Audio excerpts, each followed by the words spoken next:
Bonjour à tous, bienvenue pour cette nouvelle émission de cuisine un petit peu particulière puisque c'est du Seder de Rosh Hashanah dont nous allons vous parler aujourd'hui. Pour en parler, nous sommes reçus chez Laurence Fitoussi. Bonjour. Bonsoir, bonjour. Et nous sommes accompagnés du rabbin Philippe Haddad pour en parler. Alors, de quoi s'agit-il? Le Seder de Rosh Hashanah est beaucoup moins connu que le fameux Seder de Pessah. Le point commun entre les deux, c'est qu'il y est question de nourriture et de parole. Les grandes différences étant que le Seder de Rosh Hashanah dure beaucoup moins longtemps, qu'il est beaucoup moins important aussi du point de vue halachique, du point de vue de la loi juive, puisqu'il ne s'agit que d'une coutume et non pas d'un commandement biblique, et que cette coutume est beaucoup moins répandue aussi, puisqu'elle n'est en usage que dans les communautés séfarades. Alors moi je suis 100% ashkénaze, mais j'ai ici deux très bons amis séfarades qui vont nous initier à tout cela. Alors comment se déroule un Seder de Rosh Hashanah? Nous avons devant nous un plateau sur lequel repose un certain nombre d'aliments. Et les deux soirs de Rosh Hashanah, puisque je vous rappelle que les fêtes juives commencent au soir, avant le repas principal de la fête, on procède à une sorte d'apéritif où on mange tour à tour chacun de ces aliments que vous voyez sur ce plateau. Et nous allons les manger les uns après les autres. Et pour chaque aliment, Laurence Fitoussi nous expliquera comment elle les a préparés et mijotés. Mais avant de les manger, on récite traditionnellement une formule, qui est une formule de vœux, qui repose sur un jeu de mots. On prend le nom de chaque aliment et on l'associe à un mot qui lui ressemble phonétiquement en hébreu et qui a un sens plus général. Alors, ça semble un petit peu alambiqué, mais pour vous illustrer simplement la chose, on raconte que Léon Ashkenazi Manitou mangeait à chaque Rosh Hashanah une banane pour se souhaiter une bonne année.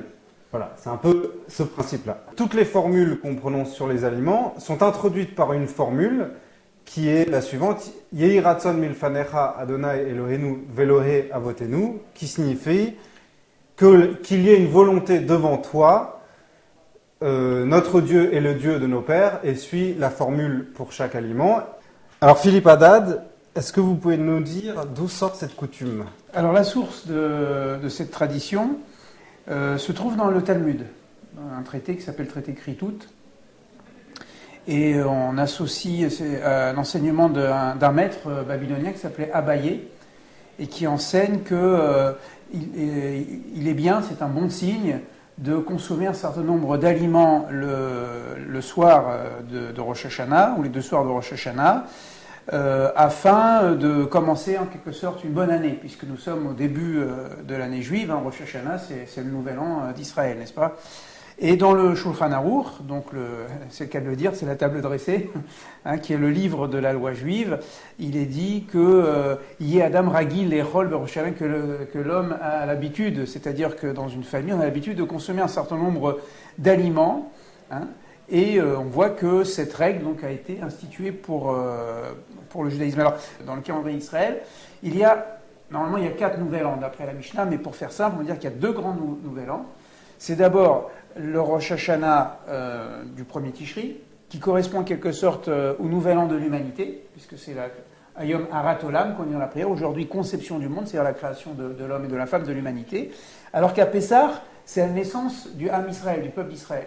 Et comme dans le judaïsme, on ne se départit pas de l'histoire universelle, c'est-à-dire l'histoire d'Israël est à l'intérieur de l'histoire de l'humanité, donc en quelque sorte nous célébrons et l'anniversaire de l'humanité et l'anniversaire du peuple d'Israël. Voyez, et donc c'est la raison pour laquelle nos sages ont instauré un Seder. Et puis le deuxième élément qui est très important à dire à chaque fois, c'est le côté pédagogique. N'oublions pas que nous sommes à la table et que la table, c'est le substitut, si on peut dire, du sanctuaire.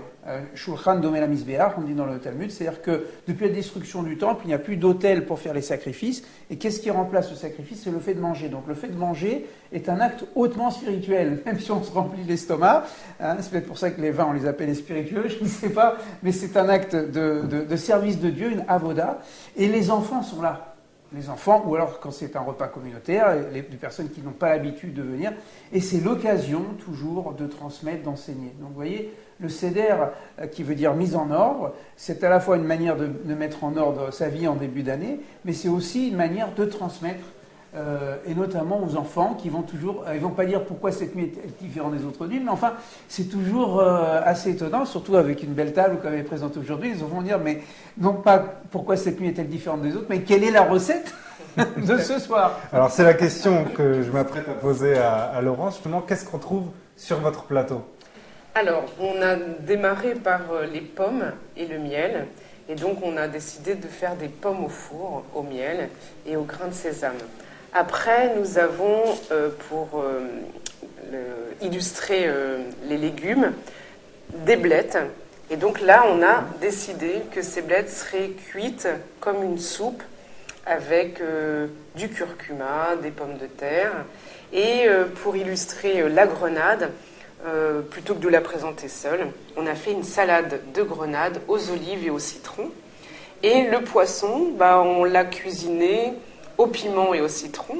Et pour enlever évidemment toute amertume, on a beaucoup de sucre dans chaque aliment. Et voilà, c'était une façon de dire on cuisine pour le plateau, mais tout ce qu'on a fait, on pourra après le déguster pendant le repas, puisque vous avez une entrée, un poisson, une soupe et un dessert. Alors on va commencer par les pommes. Ça c'est le minimum syndical que même les Ashkénazes font. La pomme dans le miel. Donc des pommes au four. Voilà, tout simple, parce qu'il faut penser à tout ce qu'il faut faire. Donc en fait c'est une base de pommes que nous avons coupée en quartiers. Nous la mettons dans un plat qui va aller au four. On saupoudre de sucre. Et on le laisse 45 minutes à 180 degrés. On les retire, on rajoute du miel, on les repasse au four 10 minutes, et puis après, quand vous les sortez, vous mettez quelques grains de sésame pour ajouter et au goût, et pour continuer dans la tradition à mettre du sésame. Et pour la pomme trempée dans le miel, la formule est chez Titradesh Alenu, Shana Tova Umetuka Kedvash, que cette année se renouvelle pour nous, de façon douce, comme le miel. Alors Philippe Haddad, le miel, ça fait toujours penser forcément au pays où ruisselle le lait et le miel, la terre d'Israël. C'est un thème omniprésent dans ce seder. Oui, bien sûr, parce que nous nous congratulons en nous souhaitant une bonne année douce comme le miel. N'est-ce pas, le Pessah, c'est l'amertume, Maror. Vous voyez, on se rappelle l'amertume, parce que c'est l'amertume de l'esclavage. Tandis que là, comme nous célébrons la naissance de l'humanité, nous voudrions que cette humanité, elle soit marquée du signe de la douceur. En tout cas, c'était le projet de Dieu, même si ensuite on fait quelques bêtises sur la planète. Donc le miel, c'est le symbole même de la douceur. Et en effet, toujours, enfin quand c'est possible, relié à la terre d'Israël. Eretz Zavat Halav Udvash, le pays où coule le lait et le miel. Alors il y a la douceur, mais vous parliez tout à l'heure aussi de la sortie d'Égypte. Oui. Les pommes sont aussi reliées à la sortie d'Égypte, à la délivrance. Il y a ce fameux Midrash qui dit que les femmes des esclaves hébreux, donc à l'époque où on persécutait les enfants, où on noyait les garçons dans le Nil, allaient accoucher clandestinement sous les pommiers. Voilà. C'est un midrash qui rapporte ça et qui raccroche ça à des versets du Cantique des Cantiques. Exactement. Donc il y a tout ce thème de la rédemption aussi autour des pommes. C'est vrai. La pomme, tapouar en hébreu, ne fait pas partie des 7 fruits cités pour la terre d'Israël. Hein. Il y a 2 céréales, il y a 5 fruits. Et le tapouar, exactement les sédé tapourim, ce qu'on appelle les champs de pommes, donc le verger en quelque sorte, apparaissent dans le Cantique des Cantiques, qui est ce chant mystique de l'amour de Dieu et d'Israël, qui est récité d'ailleurs en général par coutume à Pessah. Et donc cette pomme va devenir un peu le symbole en effet de la délivrance. Et puis je pense que la pomme, elle est toujours un peu aigrelette. Hein. Mais quand justement on met du miel, vous voyez, bon, il y a des pommes qui sont plus sucrées que d'autres, mais je pense que l'idée originelle, c'était d'avoir une pomme un peu aigrelette et de mettre du miel par-dessus pour dire, voilà, Tirle Shana Vekil Lotea, que l'année se termine avec ses malédictions, son côté aigrelet, et puis que commence Tahel Shana ou Bechotea, que commence l'année et ses bénédictions, et cette bénédiction, justement, c'est le miel. Ouais. On dit qu'on met du beurre dans les épinards, mais nous on met du miel sur les pommes pour adoucir justement. C'est un peu comme un Pessah où on trempe le maror dans le charoset. Exactement, voilà, ce charoset qui rappelle le mortier, mais en même temps il y a toujours un élément positif à essayer de trouver, même dans la situation de l'exil, etc. Alors on enchaîne sur les blettes. Les blettes que Laurence Fitoussi, vous nous avez préparées sous la forme d'une soupe. Tout à fait. Voilà. En fait, pour l'élaboration de cette soupe, on a coupé les blettes et on a retiré la partie blanche qui est, pour le coup, très amère. Donc on a décidé pour Rosh Hashanah de ne pas la mettre dans notre soupe, de la conserver pour faire d'autres choses. Donc on a pris que la partie verte. Et donc le principe, c'est qu'on fait revenir des oignons, on rajoute du curcuma, nos pommes de terre coupées en morceaux et on rajoute un bouillon de légumes.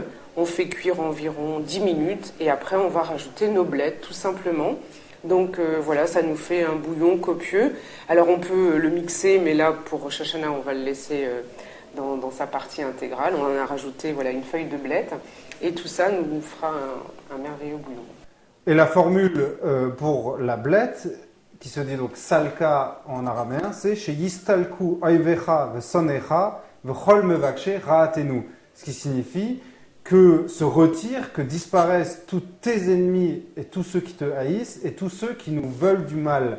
Alors Philippe Haddad, ceux qui nous veulent du mal, à nous, le peuple juif, il y en a malheureusement assez. Oui. Mais qui sont les ennemis de Dieu, ceux qui veulent du mal à Dieu? De qui est-ce qu'on parle? Bien, ces ennemis de Dieu, en quelque sorte, ce sont tous ceux qui empêchent la réalisation du projet de Dieu sur Terre.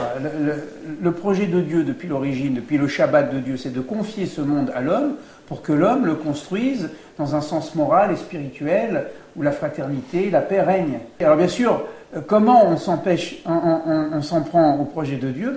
On s'en prend au peuple d'Israël qui est porteur de ce message au milieu de l'humanité, n'est-ce pas, garant de la Torah, de la révélation de Dieu. Alors en fait, ce qu'on demande, c'est de pouvoir étudier la Torah, vivre notre judaïsme tranquillement et pouvoir apporter notre pierre à l'édifice de l'histoire selon la volonté de Dieu.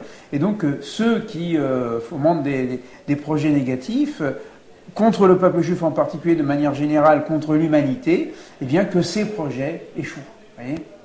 Maintenant, il faut le dire, je le dirai peut-être ici, mais en même temps, on pourrait le développer pour tous les cas de figure, c'est que dans une lecture, disons, un peu plus spirituelle, qui n'élude pas la première lecture, c'est que ce sont aussi ces forces intérieures à nous-mêmes qui nous empêchent d'accomplir la volonté de Dieu. C'est-à-dire que nous avons aussi bien les ennemis extérieurs. Si vous voyez une image, il y a le Amalek, les Amalécites aussi bien extérieurs qui veulent notre destruction, mais nous avons notre petit Amalek en nous-mêmes, ou notre petit Pharaon en nous-mêmes. Donc les ennemis de Dieu, ce sont les Juifs aussi. Non, pas les Juifs, le mauvais penchant qui est, si vous voulez, qui est ça concerne tout le monde. Voilà, c'est ça. Ce sont les forces négatives qui travaillent en nous, et nous demandons aussi à Dieu de pouvoir éliminer ces ennemis, parce que c'est à cause de ces ennemis intérieurs aussi que nous avons commis nos fautes, et qu'à Rosh Hashanah et Kippour, nous faisons la Teshuvah. On ne va pas dire que c'est la faute du voisin, c'est aussi faut se regarder soi-même. Donc, vous voyez, il y a deux lectures à chaque fois dans cette petite prière. C'est à la fois éliminer ou éloigner vraiment ceux qui nous font du mal, et on pourrait même dire éliminer le mal de nos ennemis, parce que à la limite, la bénédiction qu'on pourrait faire aux ennemis, c'est que votre mal disparaisse de votre cœur, comme la femme de Rabbi Meir, de Rouria, qui dit non, ne prie pas pour la mort des méchants, mais prie pour la mort de la méchanceté. Vous voyez ? Donc ça, c'est cette lecture. Et deuxièmement, eh bien, savoir faire aussi l'introspection. N'oublions pas que Rosh Hashanah, c'est l'introduction, ce qu'on appelle la Aseret Yemei Teshuvah, les 10 jours de Teshuvah. Et là, on fait cette introspection intérieure, et là, on va chasser tous nos petits démons qui nous ont fait commettre telle ou telle faute, de façon à les éliminer avant Kippour, et qu'à Kippour, on puisse se présenter devant le Créateur, Avinu Malkeinu, devant notre Père, notre Roi, le plus blanc possible. Alors, on enchaîne sur les dates. C'est un peu le même message que précédemment. Les dates, ça se dit Tamar en hébreu. Là, rien de spécial, n'est-ce pas, Laurence? Non, parce que là, c'est difficile, c'est un fruit nouveau. Donc voilà, on fait Shechianu sur ce fruit et je vois pas comment, en plus, moi je trouve qu'il est bon vraiment comme ça. Le travailler, ça me semblait pas nécessaire. Il est beau, il est bon, il est nouveau. Voilà, c'est le fruit qu'on n'a pas consommé depuis tout Bishvat, donc il est sur notre plateau du Seder. Qu'est-ce que c'est Shechianu, Philippe Haddad? Shechianu, c'est une bénédiction, une louange à Dieu, pour le remercier d'avoir vécu, Shechianu, Vekimanu, de nous avoir maintenu, Vegianu, nous a fait atteindre la Zémanazé, cette période. Donc en fait, on remercie Dieu d'avoir pu vivre jusqu'à ce moment pour accomplir la mitzvah Voilà. Mais en fait, cette prière de Shehrianu, elle s'applique dans beaucoup de circonstances. À chaque fois qu'on achète un nouvel habit, un qu'on mange nouvel un habit, fruit qu'on voilà, n'a pas mangé une depuis nouvelle longtemps. maison, une nouvelle voiture, je sais pas. Voilà, à chaque fois. Sauf, il faut préciser, par exemple, des chaussures de cuir, on ne dit pas Shehrianu parce qu'on dit qu'on a tué un animal. Alors donc, par exemple, des téphilines, même s'ils sont beaux, eh bien, on ne dit pas Shehrianu. Par contre, pour un talit, voilà, un nouveau talit, on va y traîner, un beau costume, une belle robe, etc., on dit Shehrianu, bien sûr, à l'entrée d'une fête, quand la femme allume les bougies, etc. Et la formule consacrée pour les dates, qui se dit donc Tamar, chez Yitamu Oivenu, Vesonenu, Vcholmevakshe Raatenu, ça rejoint la formule des blettes, que prennent fin nos ennemis et ceux qui nous haïssent et tous ceux qui nous veulent du mal. On passe aux grenades. Oui. Salade de grenades. Alors, on a un peu improvisé pour faire un plateau un peu différent. Donc voilà, la grenade. Donc vous verrez dans la technique, on a fait une technique à l'israélienne pour faire sortir les graines. Oui, bon, en tapant, voilà, exactement. Donc la base, c'est donc des grenades, des grains de grenade, des olives dénoyautées, du citron beldi de préférence, donc confit, qu'on coupe en tout petits morceaux, de l'huile d'olive, et on ajoute toujours à la fin du sésame pour que ce soit un peu, pour retrouver aussi. Et d'ailleurs, en fait, la graine, on va dire, de la grenade et le sésame, j'imagine que c'est le même sens, hein, puisque c'est vraiment... ce qui est intéressant quand on ouvre la grenade, et ce qui est beau, c'est de voir l'union des graines entre elles. C'est aussi cette espèce de puzzle qui se crée à l'intérieur du fruit, comme une union qu'on aimerait dans notre peuple et ailleurs. Ça rappelle même les 4 espèces qu'on utilise à Sukkot, Tout à fait. où on dit que chaque espèce symbolise un type de juif, et on les réunit ensemble pour que chaque juif trouve sa place dans le peuple juif. Alors, la grenade, ça se dit rimon en hébreu, et la formule, chez Yirbu zechuyotenu karimon, vesheniye meleim mitzvot karimon, ce qui signifie que nos mérites se multiplient comme une grenade et que nous soyons remplis de mitzvot, de commandements, comme la grenade.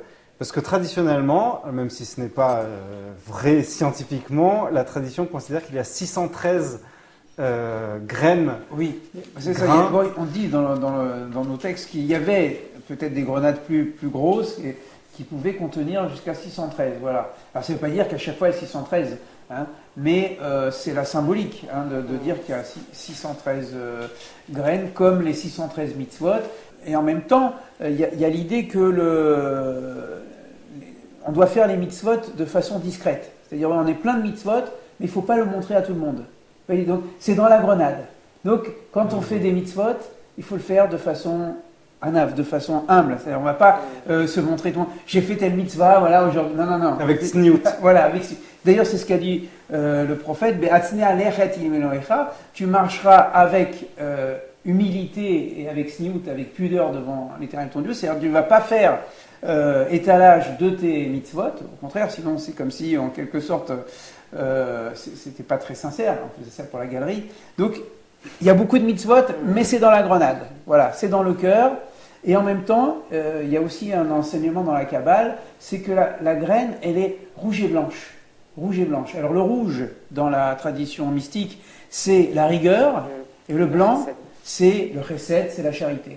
Et en fait, il faut trouver toujours l'équilibre entre la rigueur, parce que des fois, il faut être rigoureux, parce que des fois, il faut sortir de soi-même pour accomplir une mitzvah, hein, mais il faut que la finalité de la mitzvah, c'est comme disait Rabbi Akiba, le grand principe, V'ahavta kamocha. Donc la rigueur, mais au fond, ça doit toujours déboucher sur la blancheur, c'est-à-dire le chesed, la charité, l'amour du prochain, etc. Donc voilà, il y a une Le rouge et le blanc. Le rouge et le blanc. Et c'est pas le rouge et le noir, c'est le rouge et le blanc. Et alors je pensais aussi en préparant l'émission que la grenade, c'est un fruit assez compliqué à manger parce qu'il y a toute cette écorce autour et le fruit qu'il faut aller chercher au milieu.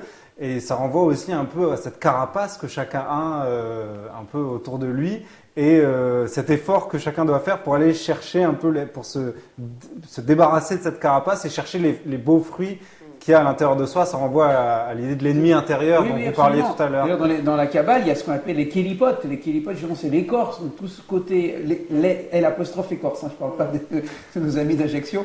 Hein. Donc, il faut retirer, n'est-ce pas, pour obtenir, mais c'est en même temps la symbolique que les mitzvot, elles ne se font pas naturellement et facilement. Il faut faire des efforts, il faut se déplacer.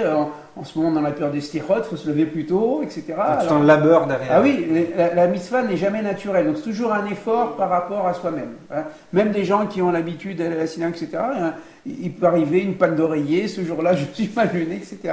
Voilà. Donc toute mitzvah, elle se juge en quelque sorte à l'effort que l'on fait pour l'accomplir, et c'est ça qui donne la valeur de zérout, ça veut dire du mérite de l'effort. Mais elle peut se faire aussi dans la joie. Ah, bien sûr, c'est le signe même, c'est le signe même que la mitzvah a été bien accomplie. C'est quand il y a la trace d'une mitzvah accomplie de façon la plus totale, c'est qu'elle procure de la joie et éventuellement même elle répand cette joie autour. Oui, absolument. Alors on passe au dernier plat, le poisson. Il y a toujours un peu de poisson chez les juifs, ashkénazes comme séfarades. Oui. Là, c'est du poisson au piment. Absolument. Donc c'est vrai, sur toutes les tables, sur toutes les fêtes, il y a du poisson.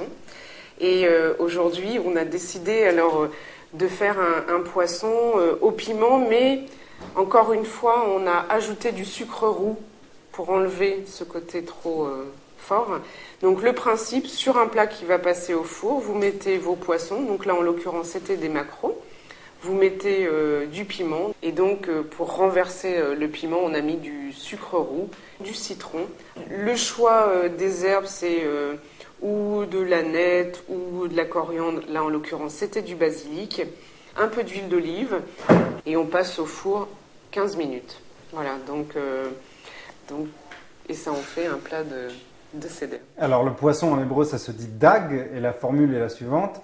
Shenifre venirbe kedagim, que nous puissions nous multiplier et nous fructifier comme les poissons. Et ça renvoie à la bénédiction du patriarche Jacob au moment où il bénit, à la fin du livre de la Genèse, ses petits-fils, Ephraïm et Ménaché. Il leur souhaite chez Yidgou Larov. Yidgou Larov, voilà. Yidgou, donc de la racine dag. Qu'ils se multiplient comme les poissons. Qu'ils poissonnent en multiplication, littéralement, parce que c'est le verbe poissonner. Voilà, donc c'est l'hébreu qui est un langage très très vivant, n'est-ce pas, très concret.